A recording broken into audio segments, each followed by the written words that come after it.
Hey everybody, welcome to another episode of What a Hell of a Way to Die. It's Francis and Nate. We're back. It's August. Nate, you went to lunch. What did you get for lunch? Oh man, it's funny. I went across the street and I grabbed some British listeners will recognize, Sainsbury's Express, Tesco Express kind of like fucking packaged sandwiches. Sure. Most grocery stores here have those too. Yeah, same thing. I'd say they're better quality on average than the ones you'd get in the US, like in the sense that ones in grocery stores are good, but this is the equivalent of like a village pantry or like a gas station. And I would say that these are better quality overall. Like I think you're going to get the Sheets versus Wawa people fucking screaming at your podcast whatever. right now. I'm a Midwesterner. I go to Quick Trip. Ours is fine too. Yeah. Indiana was Village Pantry, and sometimes they had like a Blimpie or a Subway in them, and sometimes you just had whatever package shit was. You got to go to Casey's and get that big pizza. Yeah, well, I'm going healthy. I've been doing physical fitness stuff. I've lost like 20 pounds since April. I've been going to the gym, riding my bike, running, swimming, all that shit. A little bit dampened now because my lungs are fucked, but like it doesn't really stop me from doing my basic stuff. It's just sometimes I get really knocked out. And like what I've just learned from this weekend is even if I consume a small amount of alcohol in moderation, it makes my cough way worse. So I'm having to sort of be off alcohol. So while I'm off alcohol, it's like, all right, well, how about you just like eat healthy and also like the hippies were right, man. When you eat healthy, like you feel better, you have more energy and shit. It is. I hate the hippies for being right about it. I know, man. So I got grim British sandwich alert. I got a tuna and sweet corn sandwich. It was like oatmeal bread, basically sandwich bread with like tuna salad and some fucking corn mixed into it. You guys are on a completely different fucking food level over there. I don't know if it's above or below ours, but like tuna and corn is an insane mix that I love. Bro, you can get one that's actually probably the healthiest one of the menu that Sainsbury's has, and it's tiny little shrimp, like not even cocktail shrimp. We're talking like the tiny ones that you'd put in like MRE jambalaya, like that small. Little sea monkeys. Yeah. And it's just a slathering of mayonnaise and those shrimp. And it's actually like, if you look at the nutrition on it, it's the best for you by far because it's on wheat bread. But it kind of grosses me out. So what I do is I also bought a thing of Sun Chips, like a package for the office, and I bought like a double serving of a little fruit salad, which is it was grapes, raspberries, blueberries, and strawberries. Oh my god, did I say that like a fucking Brit? You did. Francis, say strawberry. Strawberry. I said strawberries. Fuck. Becoming British. God damn it. Fuck. You got to escape, man. Pull that ripcord and find yourself in an Austrian mountain somewhere. Fuck. Anyway, so it was strawberries, blueberries, raspberries, and grapes. And then I took the sandwich, I put a little bit of ketchup, I put a little bit of Tabasco sauce on it, and then I realized it still wasn't like salty and savory enough, so I did the British trick, and I opened up a bag of Sun Chips, and I put some in the sandwich, and that's what I had. And then just like a little bit of water. I tell you, I love putting potato chips on a sandwich, especially when it's a soft sandwich, it's that cheese and lunch meat, and then, I want a little bit of crunch to it. And in my house, I have to, if I do that, I have to go into my office to eat it because it apparently grosses my wife out to listen to me eat a sandwich. A crunchy sandwich? Mm-hmm. Yeah. I love it, though. The Brits do that, and I respect it, but the thing about the Brits is that they'll do it where they don't put any ingredients in the sandwich, or it's like minimal stuff. If I remember correctly, and Brits, get mad at me if you want, but like as I understand it, what they would call a crisp buddy is basically a roll or sandwich bread, and you butter the bread on the inside, and then you slap potato chips in it, or what they call crisps. And as I understand, that's like kind of considered a default, sort of struggle meal.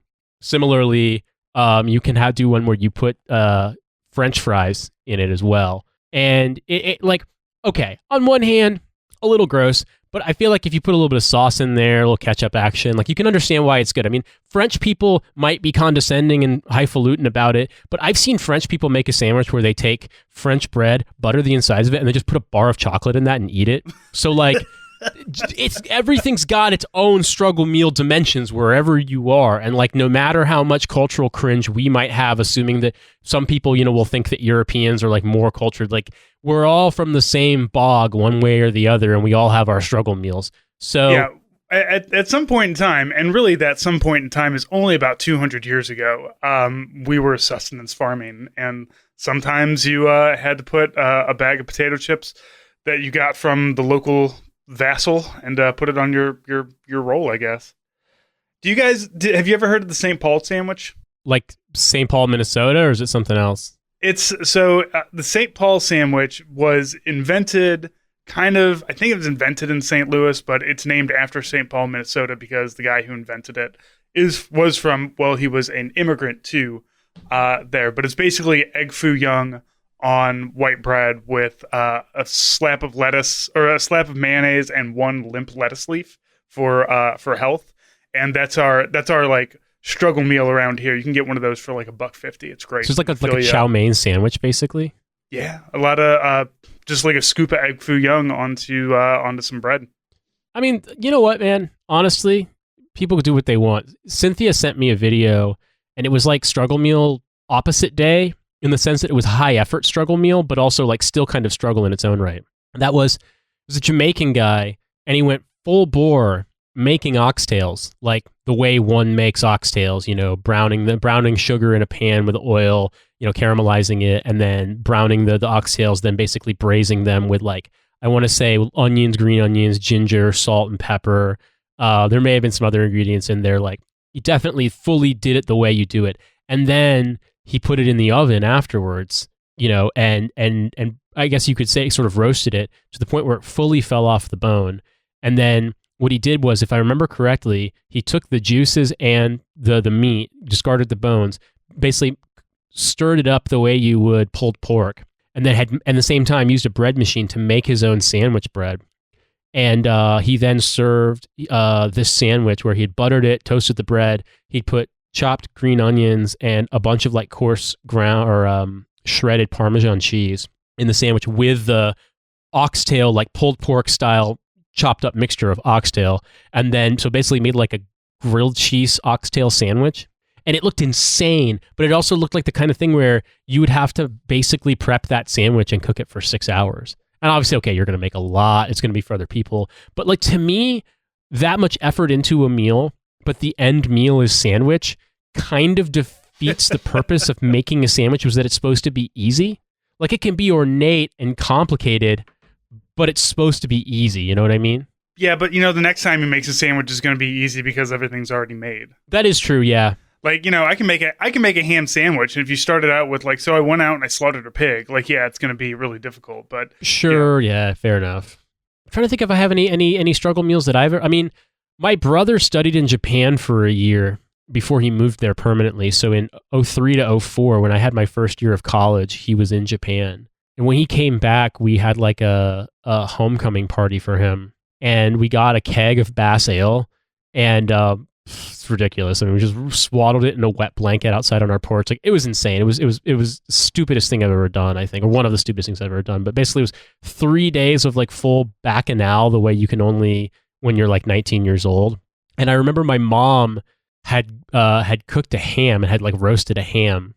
And so we were making these sandwiches, and if I remember correctly, it was like French bread, or maybe it was like crusty sandwich bread, like a farmer's loaf kind of thing. And we would do hot mustard, like I can't remember the name, and it's actually an English brand. They have it here; it's really common, but it's just friends of the show will recognize what I'm talking about. The one with the really bright yellow tin, and it's made in Norwich, but I cannot remember the name to save my life.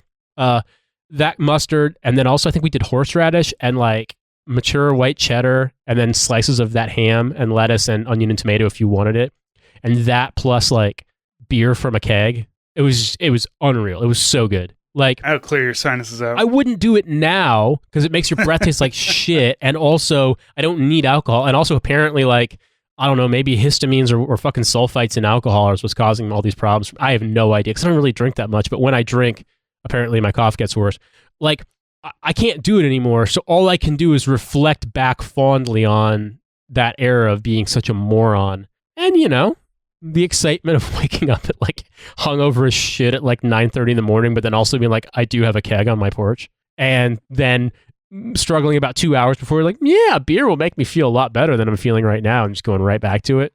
That's what they call it, hair of the dog. You know, you got to get the people are like, oh, well, because you're drinking beer and you're rehydrating yourself, which you're literally not doing because beer dehydrates you. You're just getting drunk and not feeling pain anymore. Exactly. It's like an analgesic. Yeah. Yeah, which is exactly how booze is supposed to work. You're supposed to drink it and not feel pain anymore, whether it's emotional or physical. Which is why my struggle meal when I was in my 20s was vodka. Yeah, I didn't go that hard for hard liquor because it always made me sick. I remember one time drinking straight rye whiskey and getting really, really, really, really sick off it. And yeah, just one of those things where definitely would not repeat that. But I will say something that also does reduce the pain in another way is dying of a complication from burn pits. So that's speaking of a worse cough. I was gonna say an instance in which you don't want to kill the pain here. You actually want to hang on and survive. There was recently some legislative action that you did a little bit of digging into, Francis, as regards extending veterans benefits to people who were exposed to burn pits, because as non-military listeners may know, may not know, during the wars in Iraq and Afghanistan and elsewhere within Middle East and Central Asia, it was pretty much standard policy to incinerate all garbage. I can't remember if this was meant for like Operation Security or some bullshit, or if it was just that they didn't want to deal with the environmental aspect of disposing of it. Yeah, I think what it was that we just didn't think, like in the beginning, we're like, we're not going to be here for that long.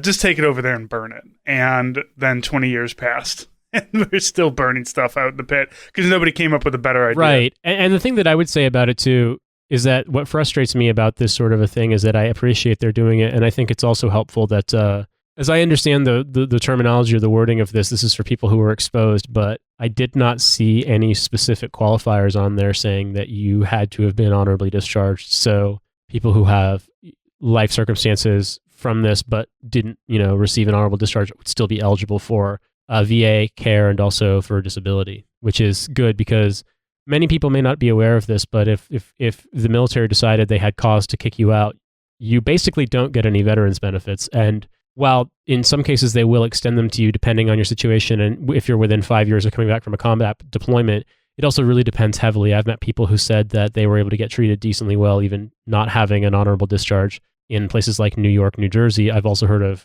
a guy told me he tried to get care at a VA in Texas and they had fucking armed security guards throw him out. So basically, this was another way that the Army the military went about sort of ridding itself of people it deemed to be a problem. If you fucked up and you got hemmed up for something and they decided to kick you out, then you wouldn't be eligible for any of the benefits that you notionally enlisted to receive. And so there have been some things, legislative movements to provide care to those people if they're combat veterans. But another one of those don't join the military sort of details that we talk about is that of all the things they say, hey, you'll get this once you've successfully completed your term. Well, if they decide to fuck you on something, then get nothing. So yeah, ask any Vietnam veteran who suffered from Agent Orange. Like I know that the lead up to the PACT Act and all the bullshit that happened with it, and it eventually finally going through, even that is still way faster than anybody else has gotten benefits for, or the military being like, yeah, we fucked up, because the Army does not like to admit that it fucked up at any point. They don't ever want to say, oops, we shouldn't have had you rolling barrels of Agent Orange around and then dropping it on everybody. We shouldn't have had you. We shouldn't have basically poisoned an entire country for generations because we wanted to kill plants, because we thought if we killed the forest that it would stop local insurgents from being able to operate in their own country where they're from. If we kill the forest, then there's no trees for them to hide behind. Oh, also this is killing a lot of people. That's weird. Also, this stuff basically peels your skin off. Yeah, I was going to ask you what your burn pit exposure level was, because I didn't get it in the sense of I feel far more concerned for the people who operated the burn pits, who are by and large either Afghan civilians or third country nationals like Nepalis and Bangladeshis who got brought over, on contracts. Basically, people may not realize this, but contractors was a pretty broad term, and some of them are like chud guys from America making $300,000 a year because they're really good at a specific kind of welding to, and have a security clearance. But a lot of them were not Americans, and they're brought over on contracts in the same way that when you think about who's been building the stadiums in Qatar for the World Cup, it's people like that, Nepalis, Bangladeshis, Indians. I like to think that we're not stealing their passports, but I'm sure that we're not treating them probably not too much better. Sure, and the companies like ACOM would bring them over, for example, or like other I want to say Fluor would have subcontractors that would then hire these people, but they're the ones. And where I was in southeastern Afghanistan, there wasn't an incinerator to speak of, like an incinerator chamber or any kind of thing that was operated by a device. It was just a 24-hour burning pit where they would pour JP8 diesel fuel on it, light it on fire, and stir it up. And so day and night, all day long, all night long, they were burning stuff that was all the garbage that was collected by the FOB mayor's office and basically deposited, in a jingle truck there.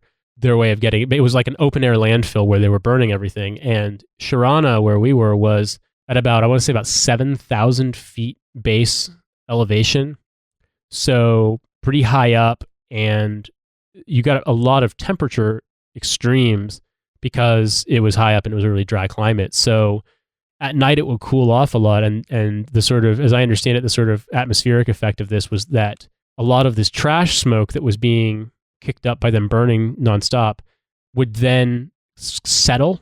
And I'm not joking, there would be this burning trash fog, and it would be everywhere. We'd breathe it in everywhere we went. You go to the gym, you're breathing trash fog. You run around the perimeter, you're breathing in trash fog. You go like walk from your bee hut or your office to like the Porta-John, breathing in trash fog. It was everywhere.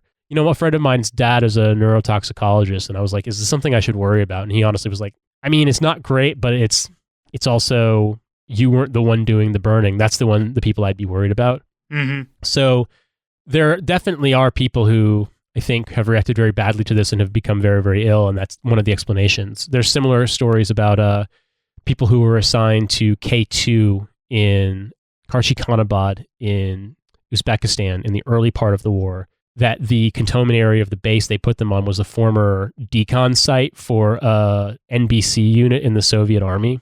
Oh, no. And it was all dirt. And so in winter it rained and it was constant bog of mud. And in summer it dried up and blew dust everywhere. And like lots and lots and lots of people who were stationed at K2 now have cancer. So these are things where, and of course the military was advised in advance. Of course they knew this. Of course all this stuff was available. And, but you as Joe fucking, setting up your bunk in like a camo tent, an oilcloth tent in 2001, 2002, you have no say in the matter. And so that's, similarly with the burn pits, that was the policy they ran. And yeah, it sucked. I mean, I remember at Bagram, they had big incinerators, but like they looked like, how to describe it? Like big, you know how you make like an ammo can fire? You can put stuff inside an ammo can and burn it. It was like, imagine something with like the structural integrity of an ammo can, but like really tall, like a smokestack. And it had like a gate, like a garage door style kind of opening gate at the bottom. And that's where they would load shit up at and then close it and then set it on fire. But yeah, they had a whole like nice complex, but it was still pumping. Like the people who were burning it were probably safer, but I mean, there's still smokestacks because burning MRE plastic smoke still has to go somewhere. Burning every plastic bottle that people drink when there's pallets and pallets of water. That's the only way you get water on the base. So many piss bottles got loaded into that. Do you know how much piss you've breathed in if you're in Afghanistan? A lot. Yeah, I mean, all the dip cans, all the dip bottles, all the medical waste, all the food waste from the DFAC, all the paper towels, all the plastic bottles, all the plastic forks, all that shit, all the metal cans. For soft drinks, all the cans of Red Bull that were, people bought from the PX, everything. Anything you can think of that wasn't, paper sensitive information that was burned, in the back of your S2 office was thrown in the trash and was burned there and, mixed with diesel fuel and just non-stop burning. And so, I mean, I knew some guys who in my unit in the deployment before I got there who went to Iraq and they were in Iskandariyah. And there was a power plant adjacent to the base that burned oil. I don't want to say it burned crude oil. I have no idea what kind of oil it burned, but it was providing electricity in that area in Iskandariyah, and it was churning out black smoke. So it was four smokestacks churning out black smoke the whole time, and the Joes there called them the Four Fingers of Death because there's this sensation of like, this can't be good for us. But I have this feeling that what was being burned in burn pits was worse, like way, way worse. Yeah, because like you said, it's a little bit of everything. It's Dead dogs that were euthanized getting burned. Medical parts, like I don't know if they're fucking like that's really gross to think of, but like certainly blood-soaked bandages, 100% getting burned. Everything's getting burned. Now, see, I was never around the actual pits. Thank fucking God. I was the guy in the back burning the bag of sensitive documents, just because it was an excuse to stand around outside for 45 minutes and smoke cigarettes, which also not great for your lungs. But that one was on me. I can admit to that one. Yeah, there's an element of like, damn, my lungs are fucked up. I wonder if it was burn pits in Afghanistan, or I wonder if it's smoking from age 17 to age 31, or if it was vaping, or if it's living in London and breathing like the worst air quality in Europe on my bike constantly. Like, I couldn't tell you. London loves to still be in the Industrial Revolution. London went really, really hard on clean diesel, and imagine that in scare quotes. And it turns out that all of the sort of notions around clean diesel were based on bullshit, like they falsified the results. And so they bought a huge fleet of buses in the mid 2000s that were all diesel, and like they massively increased the carbon monoxide, nitrous oxide, etc. There's just very, very low quality air. The risk for asthma is extremely high here. Cynthia has asthma. She reacted pretty badly in New York, but she eventually got used to it. She's never really gotten used to it here. It's really, the air quality is very, very poor here. And it's very funny because, out of curiosity, we're going through a heat wave, and there's parts of this country that are really dry right now. I wondered, I was like, does UK even have like desalination? Because it'd be funny if they did, because this is such a wet climate, but who knows? Do they have one for some reason? And they do, because Boris Johnson rammed it through when he was the mayor of London. And I'm not joking. It takes money, or not money. Well, it certainly takes money, but it takes water out of the Thames estuary, salt water, and desalinates it. But don't worry, it doesn't use any grid power. It burns diesel fuel. 100%. I was just like, man, fuck.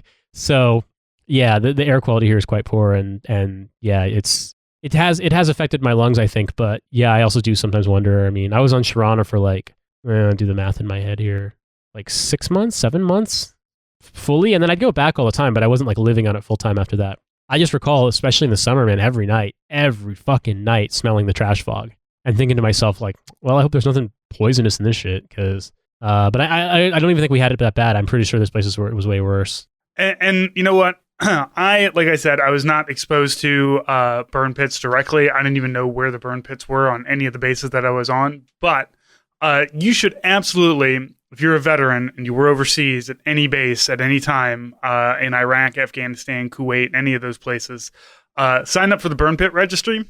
Because and even says is like, even if you don't, listen to him. Sign up for the burn pit registry, Nate.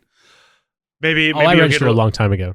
But because I kind of figured the same, like probably nothing's going to happen. And when I went through the questionnaire, like a lot of it, one of the questions was, did you smoke when you deployed? Did you smoke more when you were deployed? And be honest with them. It's the Army, but definitely get signed up for it, because who knows what's going to happen in 10, 15, 20 years to your body. It could be some kind of slow nonsense that creeps up on you. So the link for that will be in the show notes. I'll send it to you, Nate, and spend the 15, 20 minutes to get signed up for that, because it's gross. And for once, there's the Army is gonna maybe sort of possibly try to do the right thing for something like this. So you should be first in line for it. But their hand may be forced. So yeah, chances are good that you can at least get registered and get evaluated and hopefully be treated. And they have a huge list of conditions on the VA's website that would be considered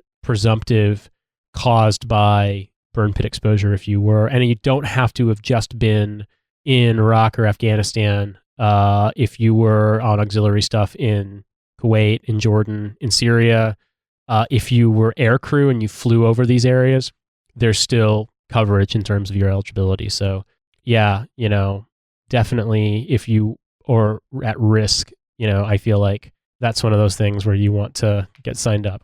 And I also feel like we'd be remiss if we said that like it's not fucked up that only goes to American service members, because you can work down the list of people in terms of like, proximity to, call it, some degree of options for care, going down to like partner militaries from other countries to third country nationals working on the base, Afghan military, Afghan civilians, civilians who just lived nearby the bases. The extent to which this just churned up, created so much waste, and poison, for lack of a better term, it can't really be overstated. And so it's just, a thing to bear in mind that that's the sort of end result of this.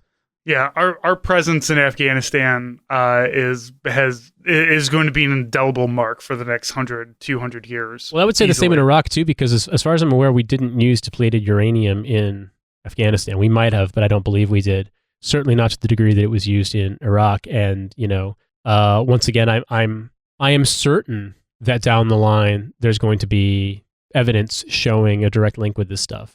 And you can see stories about people in Fallujah, and elsewhere, where there's a much, much higher occurrence of birth defects and cancer. And it's just like, it's not an exaggeration. We're not lying. We're not making it up or cherry picking stats here when we say that the U.S. military is the biggest polluter on the planet, like genuinely. And so it's the biggest consumer of petroleum, oil, and lubricants. It's the biggest single entity emitting CO2. And we're the fastest to just completely fuck an environment. Like, any normal, group of people take time to change their environment, but we come in and just shoot a bunch of depleted uranium all over the place and burn, tons and tons of trash and just eject all this shit up into the air.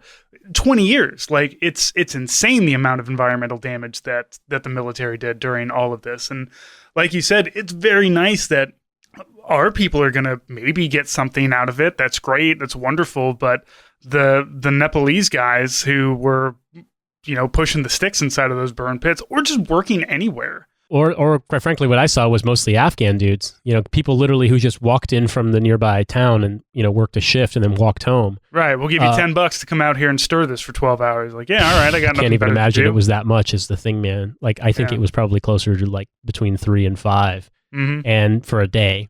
Paying fucking prison wages to the local populace that we're supposedly helping. It was absolutely insane what we've done to those countries. Jesus Christ. Yeah. I mean, it's one of those things where there really isn't any way to justify it or explain it when you start analyzing it, when you start really breaking it down. And so, obviously, if you were exposed and you were eligible to this for this compensation, then definitely take advantage of it. But like, there's a lot of folks out there that aren't going to be eligible for it. And they are no less affected. And in most cases, I would argue they are more affected. So that being said, though, when we talk about consequences, will there ever be any consequence for the people who planned and deployed all of this, at the macro scale, the senior people? No, there won't be. We're already putting Dick Cheney back on the fucking TV to talk about how Trump is the worst fucking president, which is just hearing that come out of Dick Cheney's fucking face of all things was just absolutely flabbergasting. And then to, when I think back to like, the hippies and the parents who were really like politically motivated back when I was a kid, and they're like, in the Clinton years and stuff, and these people are like still angry about Reagan, and you're just like, I mean, he's not in power anymore. Why are you upset? Why are you angry? These people aren't in charge. So why is this a problem?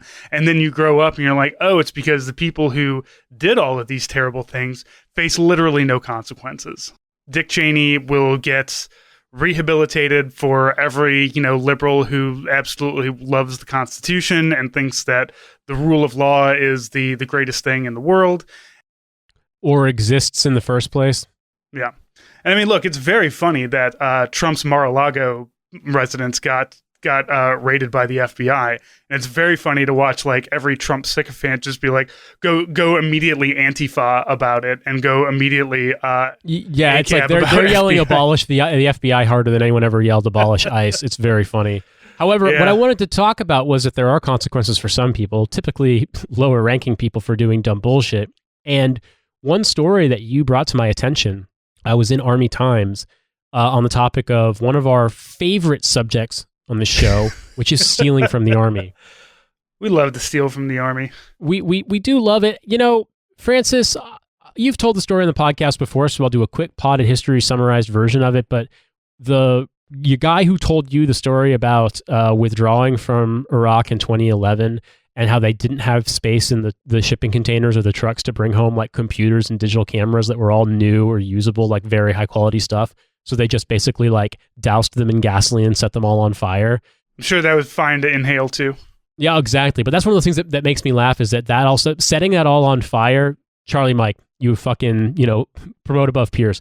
Correction, promote ahead of peers. But if you take some of it home, fuck you. You've committed theft.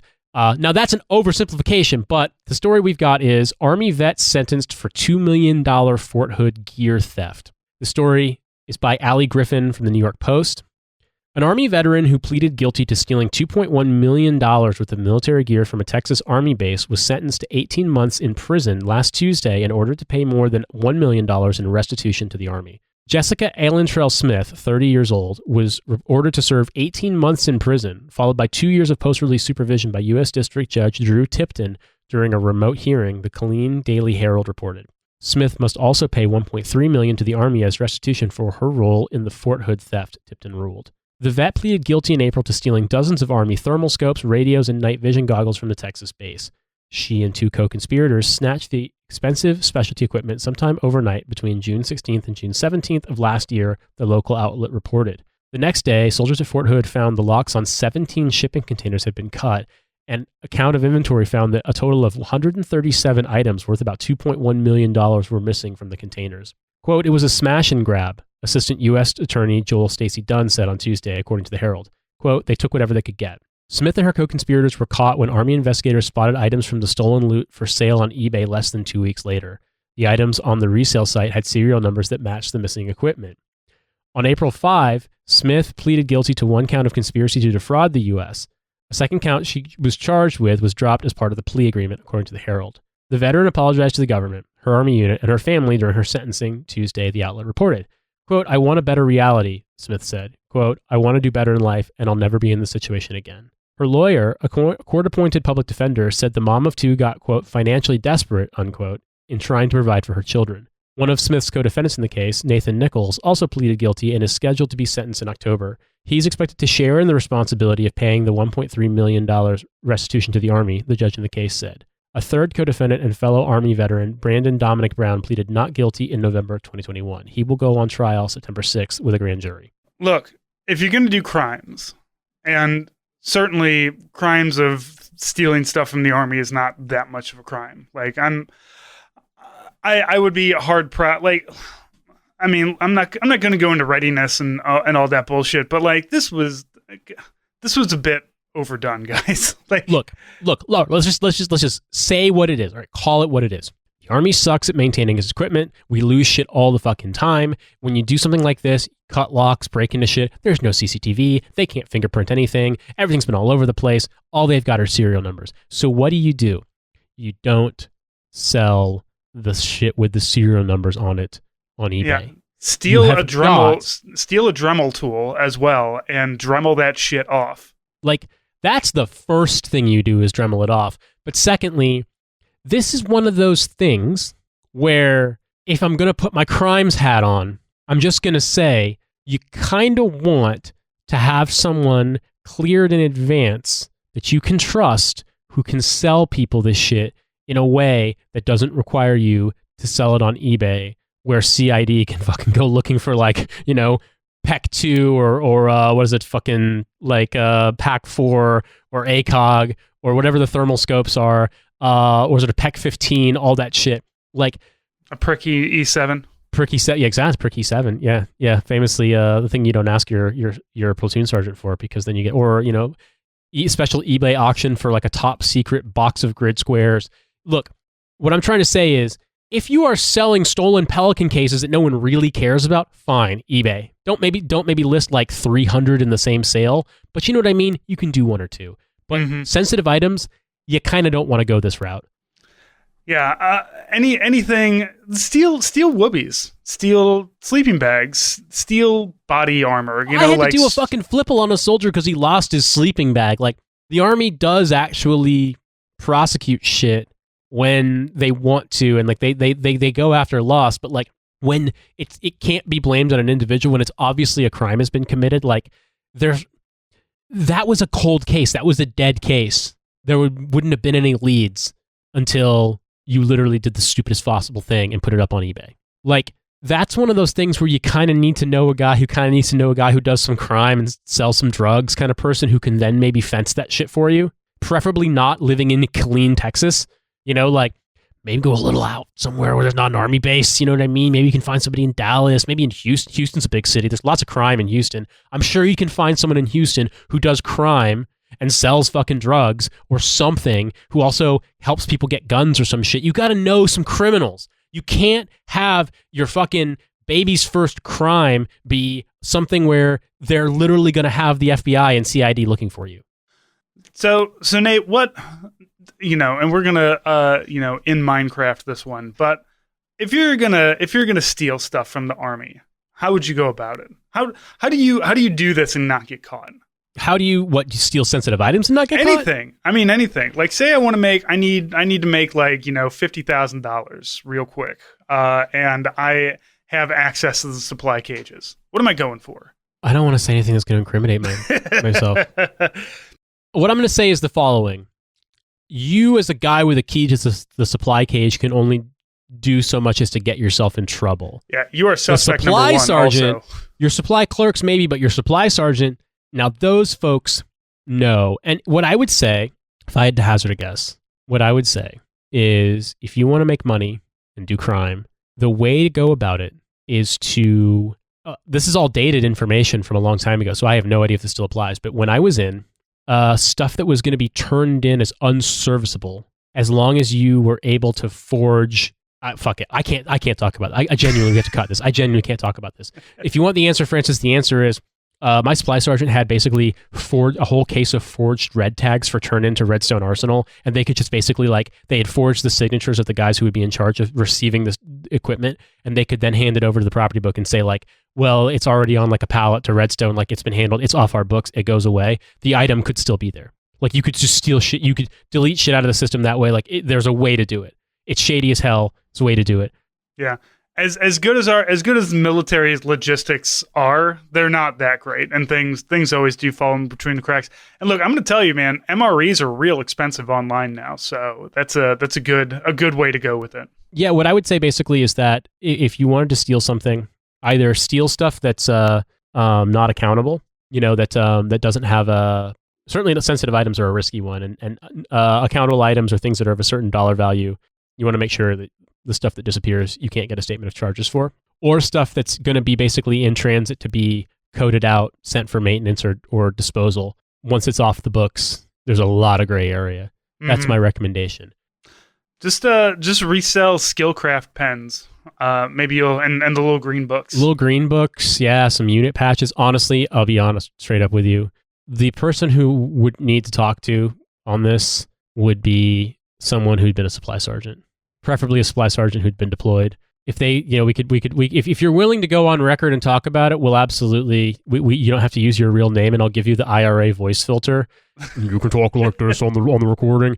But we'll go through it, and you can talk about shady ways that property works, because yeah, or if you're like if you're like a supply sergeant who doesn't steal, also feel free to come on and all the shady ways that maybe you've, quote, seen it happen, or that other people have done it. There's ways around this. We'll talk to Shocks. We'll lawyer this up and figure it out. Yeah, like quite frankly, it's very funny how shady all of it is. Like, how it has to be shady in order to keep stuff running, because everything's always a day late and $1 short. Yeah, every supply sergeant has done some under the table drug dealing shit, like to get the unit up to speed. Like, there are definitely crimes that supply sergeants do on a regular basis so that their jobs can be complete. Like, I don't throw any shade at supply sergeants for like getting shit done, having to maybe fudge something here or sign something for somebody else over there, because otherwise we're not going to have the shit that we need on this deployment or on this training exercise or to go to the fucking range. Like, I understand all of that. So it happens, man. Yeah, I mean, Lord knows I just don't want to go on record with some of the stories that were told because I just don't want people to get in trouble. But there are a lot of infantry officers who had successful change of command ceremonies and inventories and didn't get statements of charges or flippals, who have no fucking idea what their supply sergeants did to hook them up. I'm just gonna say, boy, my last commander, man, he didn't do the changeover inventory properly and got hit with like I think $60,000 worth of like charges against him. Yeah, and he had that look. I'm just like, and all I could do is like, Captain, did you not do a change of the change of command from Lieutenant Green? He's like, no. I'm like, you both are like dumbasses in your 20s. Like, of course I would. Are you kidding? Are you fucking kidding me, sir? Dude, I gotta be honest with you. I had a company commander who was not good, and it turned out that they hadn't been doing any cyclic inventories.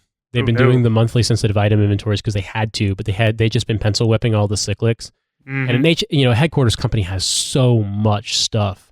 I've told the story about the airplane door numerous times on this, but like, just you encounter so many of these things. Like, bro, like, first of all, you don't know what any of this stuff is. Like, you don't actually know what's on your property book. Like, you have an NSN and like, I can't remember what the code is where it's like a letter and 5 numbers.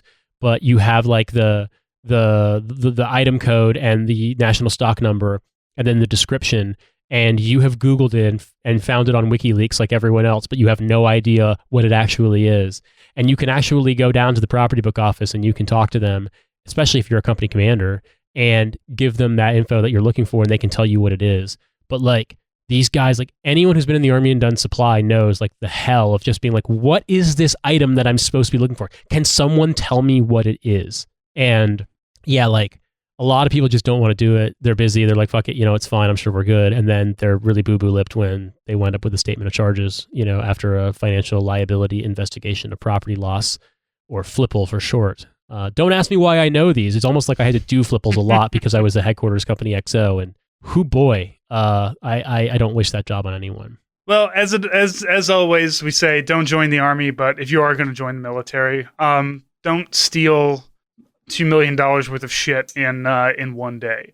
Take your time. You're going to be your contract is going to be a couple of years. There's a lot of other ways to make a quick extra buck on the side in the military. Yeah, and the big thing is like I said, you gotta line up the person who's going to do the fencing for you before you start being like, time to sell things.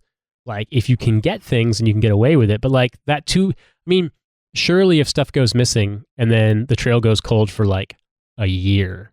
Yes. That's the problem. These people wanted money too quickly, and they couldn't hold up. It's just like in Goodfellas when they do. I was just gonna say Goodfellas. Yeah, exactly. Boy, we certainly are middle-aged white men, aren't we? Oh, for real, exactly. It's like the next thing you know, you post something on eBay, you get a bidder, and then there's a helicopter following you and fucking, Jump Into the Fire by Harry Nilsson is playing really, really loud, and you're like, God, I wish I had some cocaine right now. Like, just terrible stuff. So Francis, I was going to tell you a little bit about this bonus episode that I did. So my friend Jasper Lowe, who's been on this podcast before, was here in the UK visiting, and he now works for the New Yorker as a fact checker. And so we talked about fact checking and sort of like fact checking as one does for a reporter's story, the sort of background sourcing, versus fact checking in like the fact checker blog, like the truthiness blog or shit along those lines. And sort of like how one combats disinformation without getting hung up on the idea that you are the arbiter of what is true. Many of you may have read an article recently where Isaac Chotiner for the New Yorker had a conversation with Alan Dershowitz, and the brackets of the sort of editors, fact checkers thing basically point out how completely full of shit Dershowitz is on everything. That was my buddy's story. He obviously he's not Isaac Chotiner, but he fact checked that story while he was here. So it was interesting to see the blowback from that online. And if you want to hear some of that, I'm going to play you about 10 minutes, and you can hear it. And then if it sounds like something you're interested in, there's a link in the show notes to that specific episode, so you can sign up to the Patreon and hear, as well as all the other bonus content dating all the way back to the beginning of 2017. If in case anyone listening isn't aware, I'm not really a huge fan of cops. But I think specifically the reason why I wanted to talk to you was because I feel like so much about call it the kind of post 2016, if you want to call it, kind of fallout in America and in Britain too, in the English speaking world everywhere, was this idea that all you had to do was hold up truth to a lie and that would make the lie disappear. Yeah. And I don't really think that's the case, because I think some people just really are into believing lies and they just really like it. Like they kind of get off on it, or, it's fun lying. It's fun winding people up. And I feel as though there's a degree of credulousness on the part of other people who seem to think like, oh, if we just accommodate the lie or we prove the lie wrong with our cool blog, that it's going to make it all go away. Yeah, and so I'll say that I know this from checking like the feature length pieces for the magazine or for the online that are over, like, we'll say like reported pieces that are over 2,000 words that are particularly adversarial, is that the end goal isn't to the end goal is never to have like a definitive truth. By the time it goes through checking, you come out with like a very complicated and sort of contradictory piece, and a lot of times, and you can tell that from the brackets or the parens, as we say, the parentheses, where there's a response from the company. In the same way that, I mean, it's interesting because we serve as essentially copy editors in the editorial process. And the only thing is that our editorial process has copy editors go through twice, and usually two different people. With fact checking, we give it a pass, but what's interesting is that in a lot of ways, similar to TV, we're crash producers. And so we're not only just seeing this is right, this is wrong, this is right, this is wrong. We're also affecting, I call it like what is the expression, like freedom on the last, could you tell me like defending freedom the last 25 meters or some shit like that? I don't really know exactly. You see it on like 101st t-shirts all the time. I mean, like the last 50 meters of American policy or some kind of bullshit like that. Exactly. Yeah, enforcing American policy down. Like I think that's a 25 right. meter range or something like that. Yeah. Which sounds really grim and frightening when you think about it. Sort of like those like moto badass t-shirts that basically like, I've got nightmares and drink myself to sleep from Iraq. It's a guy who deployed thing. Yeah. You're sort of like, I don't know if that's the thing you want to wear on a shirt. Cool. Sure. Yeah. And so I think that reporting with reporting in the format of writing, I think it ends up a lot of times being really just like one person. If they're lucky and well resourced, they have like an assistant maybe and some researchers. But most of the time, it's just one person going through and reporting these like extremely complicated stories that usually takes, for TV or a podcast, a team of like 3 or 5 people. And so the reality of what happens is that by the time it gets to you, you're going to have to bring it that last 100 meters. And maybe not the greatest analogy, but it comes in like anywhere between 75 and like 85, 90% complete.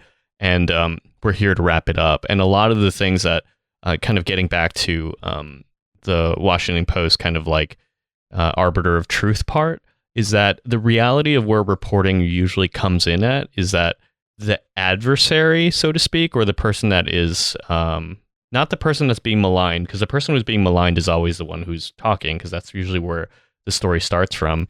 But the people that are doing the maligning often don't participate. And so it's our job to really get them to participate. And it's a lot of like last minute kind of negotiating and sort of like really, I don't know how to describe it. Like you're just like kind of all cards on the table trying to negotiate a response from the other team.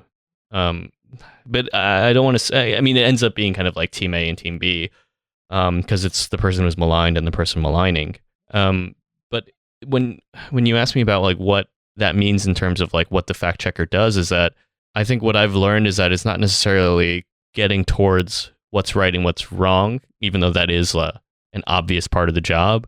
We really do the part of actually trying our best. I mean, it sounds so hokey, but like really actually trying to represent the other people with their voice to the best extent that we can. It also feels like there's a difference between fact-checking journalism to make sure that the details reported in a story are correct, like the individual item by item, versus doing a blog where like, is this true or false? We dig in, you know what I mean? Like, yeah. Because I feel as though I mean, the one example that a lot of people get really mad at, and I think it maybe, reveals a lot about my own political inclinations, not really a surprise to listeners of this show, is that, Bernie Sanders basically saying that if America doesn't have single-payer health care, that, tens of thousands of Americans will die every year unnecessarily. And the Washington Post fact-checker blog, basically, I don't know how many Pinocchios they assigned him. They're like, well, they won't have insurance, but that doesn't necessarily mean they'll die.